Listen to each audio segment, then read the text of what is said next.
हजुर तेरो कपाल त चिसै छ त भन्दै थियो आज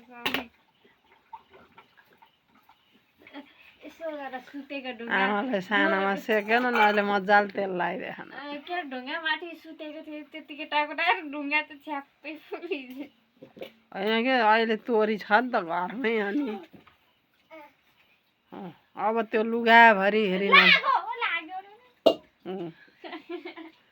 दिउँसो यो भाँडा खोलेको भाँडा बोकेर बाबु त्यो कालो लाग्छ है राम्रोसँग कालो लाउदिउ राम्रो हुन्छ तँलाई म सुताउँदिनँ हेर्न कोसँग निनी गर्दो रहेछ अहिले त जा म बोल्दिनँ तँसँग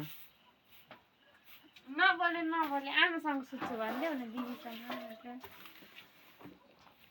चाहिँदैन मम्मी भन्दै सानो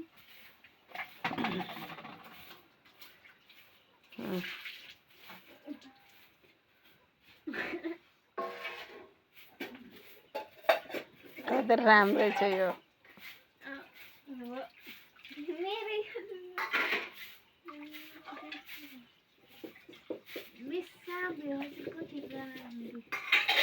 भन्नु छैन